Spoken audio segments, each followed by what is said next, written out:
پیارے اسلامی بھائیوں، آپ حضرات کو کبھی اتفاق ہوا ہو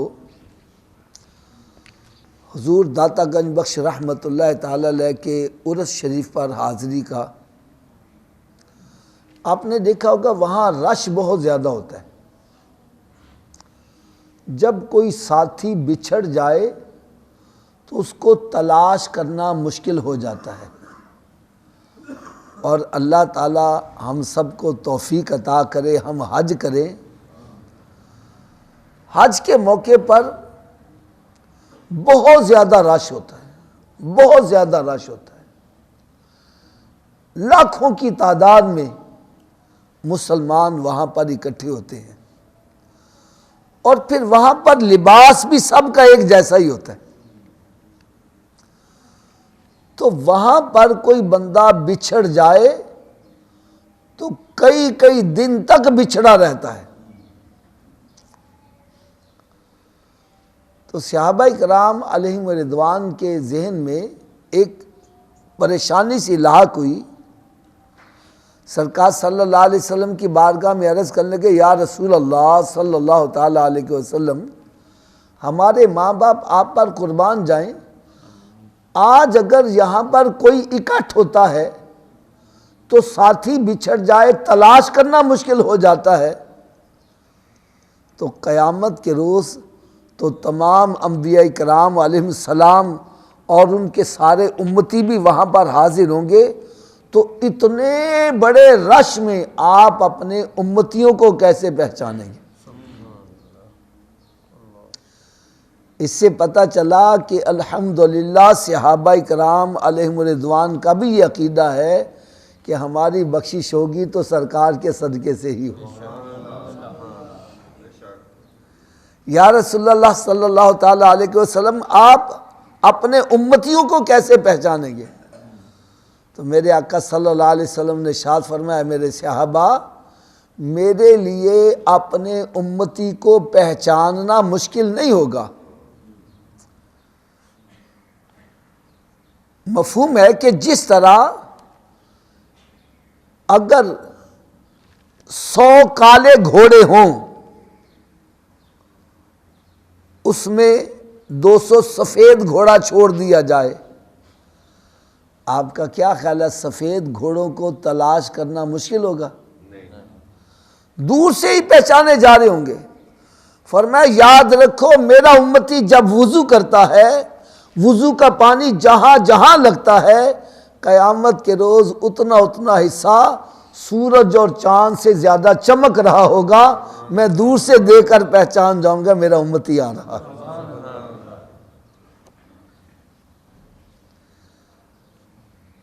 اب میں ایک بات اور عرض کرنے لگا ہوں، امتی کی پہچان تو وضو کا پانی بتلائی ہے، اور وہ امتی جو وضو ہی نہیں کرتا، نماز ہی نہیں پڑھتا، اس کا کیا بنے گا؟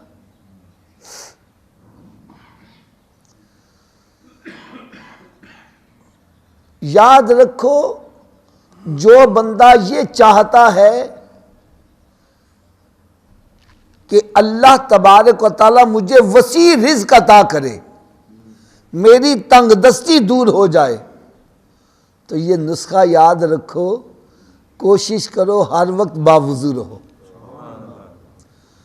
جو بندہ چاہتا ہے اس کے رزق میں برکت ہو جائے، جو بندہ چاہتا ہے اس کو ذہنی سکون ملے، پیس آف مائنڈ ملے، اس کو چاہیے کہ باوضو رہا کرے۔ اور ایک تو بہت ہی ایمان افروز آپ کو بات بتلانے لگا ہوں۔ اگر ایک بندہ دشمن کے مقابلے میں جاتا ہے، آپ کا کیا خیال ہے، اس کو خالی ہاتھ جانا چاہیے کہ تیاری کر کے جانا چاہیے؟ اگر ایک بندہ دشمن کے مقابلے میں جاتا ہے تو ہتھیار وغیرہ لگا کر جاتا ہے، تیاری کر کے جاتا ہے، تاکہ اگر دشمن اس کے اوپر ایک وار کرنا چاہے تو اس کو خطرہ ہوگا، یا آگے سے پوری میگزین چلا دے گا، تو وہ پھر آسانی سے حملہ نہیں کرتا، وہ سوچ سمجھ کر حملہ کرتا ہے، وہ ڈرتا ہے اس سے۔ اور اگر خالی ہاتھ ہوگا اس نے کہنا چلو اڑا دو اس کو۔ تو لہٰذا جب دشمن کے مقابلے میں جاؤ تو پوری طرح سے تیاری کر کے جاؤ،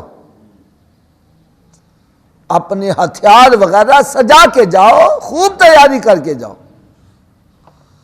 تو جب ہم دشمن کے مقابلے میں جاتے ہیں، مسلح ہو کر جاتے ہیں، تو سب سے بڑا دشمن ہمارا کون ہے؟ اونچی بولو یار۔ سب سے بڑا دشمن تو ہمارا شیطان ہے۔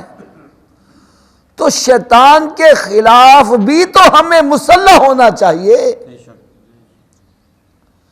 اتنے بڑے دشمن کے خلاف ہمیں خالی ہاتھ نہیں رہنا چاہیے، مسلح رہنا چاہیے۔ لیکن ایک بات یاد رکھو، شیطان ہماری کلاشن کوف سے نہیں ڈرتا، شیطان ہمارے خنجر سے نہیں ڈرتا، شیطان ہماری پسٹل سے نہیں ڈرتا۔ شیطان اگر ڈرتا ہے تو ہمارے وضو سے ڈرتا ہے۔ جب بندہ باوضو ہوگا تو اب وہ سمجھو مسلح ہے، شیطان اس سے ڈرے گا۔ اور اگر اس کی کوئی دلیل پوچھے تو میں آپ کو دلیل بھی عرض کروں۔ پیارے اسلام بھائیو، ایک بندہ مسجد کے قریب سے گزرتا ہے، نماز کا وقت ہو جاتا ہے۔ اب اس کے ذہن میں آتا ہے چلو نماز پڑھ لیتے ہیں۔ اگر اس کا وضو نہیں ہے، شیطان اس کے اوپر غلبہ ڈالے گا، وہ کہے گا کہاں جوتے اتارے گا، کہاں جرابیں اتارے گا، کہاں وضو کرے گا، چل گھر چلا چل، وہاں آرام سے وہ کپڑے وغیرہ چینج کر کے پھر سکون سے نماز پڑھنا۔ اور اگر ایک بندے کا وضو ہی ہے تو قریب سے گزر رہا ہے تو اس نے کہنا وضو تو میرا ہے ہی، تو میں 2 سجدے ہی کیوں نہ کر لوں۔ یعنی باوضو ہوگا تو یہ سمجھو شیطان اس سے ڈرے گا، بندے کے لیے نیکیاں کرنا آسان ہو جائے گا، گناہوں سے بچنا آسان ہو جائے گا۔ ایک اور میری بات آپ آزما کے دیکھنا، ایک بندہ دن بھر کام کاج سے تھکا ماندہ گھر آیا ہے، اب اس کا نفس یہ کہتا ہے کہ اب سو جا، ابھی نماز نہیں پڑھی، وہ کہتا ہے کوئی نہیں، سو کر اٹھ کے پڑھ لینا۔ آپ یہ کہو چلو ٹھیک ہے، مجھے وضو کر لینے دو، لو آپ نے وضو کر لیا تو سمجھو نماز ادا ہو گئی۔ جتنی دیر تک بندہ باوضو رہتا ہے وہ یہ سمجھو کہ شیطان کے خلاف وہ مسلح ہے، شیطان اسے ڈرے گا۔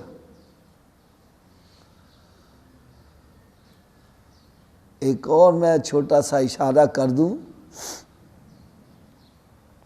آپ نے دیکھا ہوگا یہ جو جن بھود چڑیل وغیرہ یہ زیادہ تر عورتوں کے ساتھ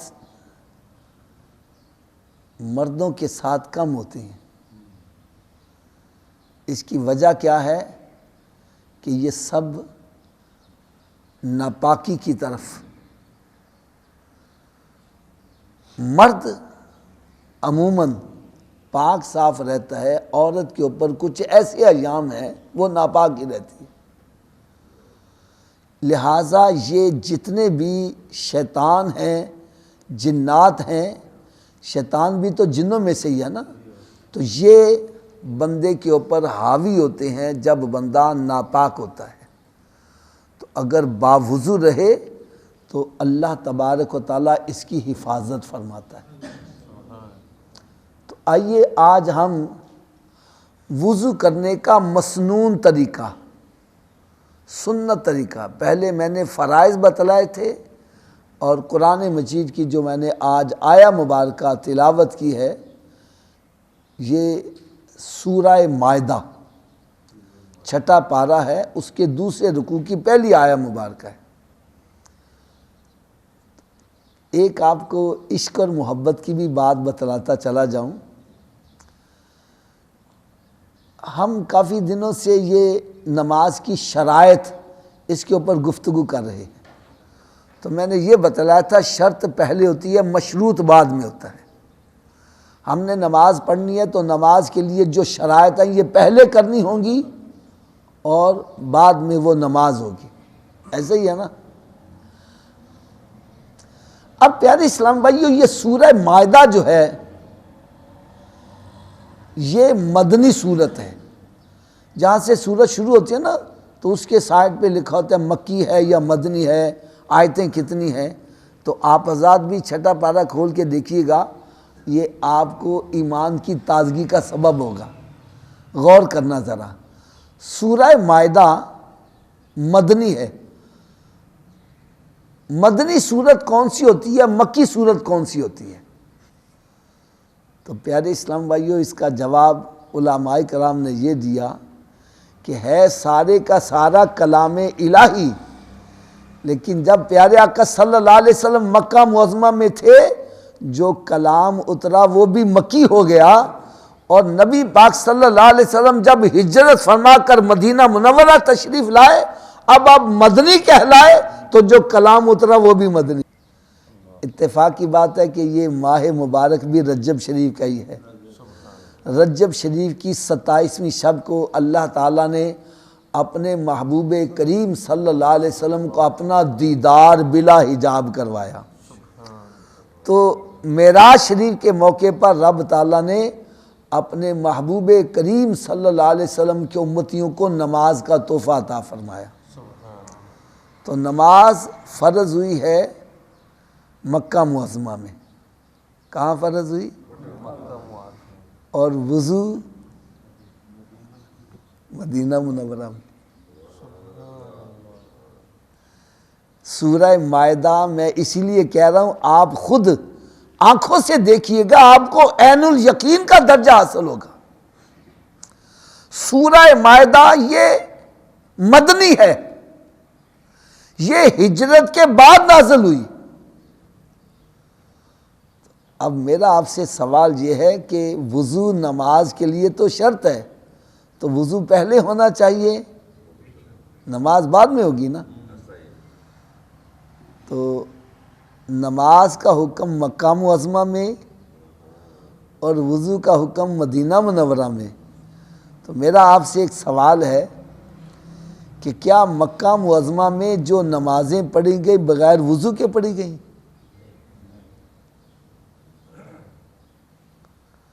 مکہ معظمہ میں شرط پہلے ہوتی ہے، شرط پہلے ہوتی ہے، مشروط بعد میں ہوگا. تو ہونا تو یہ چاہیے تھا کہ وضو کی آیت پہلے ہوتی، نماز کا حکم بعد میں، لیکن نماز کا حکم پہلے ہے وضو بعد میں ہے. تو کیا مکہ معظمہ میں جو نمازیں ادا کی گئیں بغیر وضو کے ادا کی گئیں؟ تو علماء کرام فرماتے ہیں نہیں، وضو کر کے ہی ادا کی گئی. اس سے پتہ کیا چلا کہ اللہ تعالیٰ نے اپنے محبوب کریم صلی اللہ علیہ وسلم کو علم جو غیب عطا فرمایا ہے. سرکار صلی اللہ علیہ وسلم پر قرآن تو نازل ہوا ترتیب کے ساتھ، لیکن میرے آقا صلی اللہ علیہ وسلم پہلے ہی جبریل امین سے قرآن کا دور کیا کرتے تھے. آپ کے علم میں تھا، لہٰذا پہلے ہی وضو کر کے نماز ادا کیا کرتے تھے. یا یوں سمجھو کہ نبی پاک صلی اللہ علیہ وسلم نے جس طرح وضو کر کے نماز ادا کی رب تعالیٰ نے اسی کے مطابق قرآن میں آیتیں اتار دی.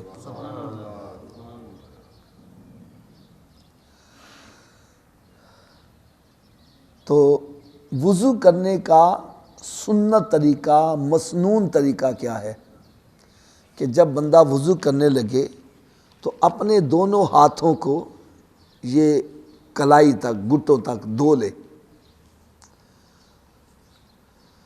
اور کوشش کرے کہ جب ہاتھ دھونے لگے تو بسم اللہ شریف پڑھے، بسم اللہ الرحمن الرحیم. اور ایک حدیث پاک میں آتا ہے جو ہاتھ دھونے سے پہلے بسم اللہ والحمد للہ پڑھے. کیا پڑھے؟ اس کی برکت سنو کیا ہوگی.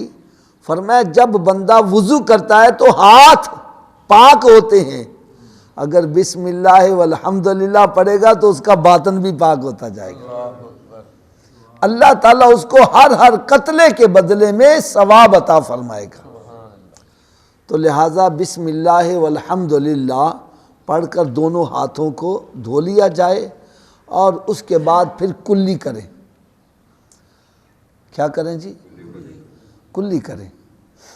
اور ہو سکے تو مسواک کریں. 3 مرتبہ کلی کرنا سنت ہے. ہاتھوں کو بھی 3 مرتبہ دھوو، ہر عضو کو 3 مرتبہ دھونا سنت ہے. اور اللہ تعالیٰ توفیق دے تو جب کلی کرو تو ساتھ مسواک بھی کرو. مسواک کرنا میرے آقا صلی اللہ علیہ وسلم کی سنت مبارکہ ہے.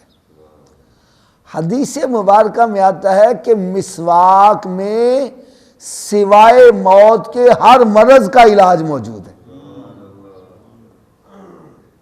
مسواک میں سوائے موت کے ہر مرض کا علاج موجود ہے. اور ایک حدیث پاک میں آتا ہے جو بندہ بغیر مسواک کیے وضو کرے گا، نماز پڑھے گا، 1 نماز کا ثواب ہے. اور اگر مسواک کر کے وضو کرے اور پھر وہ نماز پڑھے گا تو اللہ تعالیٰ اس کو 27 نمازوں کا ثواب عطا کرے گا. تو اس لیے کوشش کرو جب وضو کرو تو مسواک کیا کرو. میرے آقا صلی اللہ علیہ وسلم مسواک سے بڑا ہی پیار کرتے تھے. نبی پاک صلی اللہ علیہ وسلم نے جب بھی وضو کیا مسواک کر کے کیا. بلکہ ایک حدیث مبارکہ میں آتا ہے کہ پیارے آقا صلی اللہ علیہ وسلم کی بارگاہ بکسمنہ میں جب بیماری سرکار سے فیض لوٹنے کے لیے آئی، بظاہر حیات طیبہ کی آخری ایام میں، تو میرے آقا صلی اللہ علیہ وسلم نے مسواک منگوائی. تو مسواک جو تھی جب پیش کی گئی تو میرے آقا صلی اللہ علیہ وسلم نے ارشاد فرمایا عائشہ اس مسواک کو ذرا نرم کر دو. تو انہوں نے اپنے منہ میں ڈال کر اس مسواک کو چبایا اور نرم کیا. نرم کرنے کے بعد وہ چاہتی تھی کہ میں اس کو دھو کر پھر سرکار صلی اللہ علیہ وسلم کو پیش کروں. تو میرے آقا صلی اللہ علیہ وسلم نے منع فرمایا نہیں عائشہ اسی طرح مجھے دے دو. نبی پاک صلی اللہ علیہ وسلم کے لعاب دان کے ساتھ اگر کسی کا لعاب ملا ہے تو حضرت عائشہ صدیقہ طیبہ طاہرہ رضی اللہ تعالیٰ. اس سے ایک مسئلہ یہ بھی پتہ چلا کہ کسی کی استعمال شدہ مسواک آپ استعمال کر سکتے ہیں. ہمارے یہاں تو کہتا ہے نا یہ فلاں کی مسواک ہے یہ کوئی اور استعمال نہ کرے، یہ فلاں کا برش ہے کوئی اور استعمال نہ کرے. ایسی بات نہیں ہے.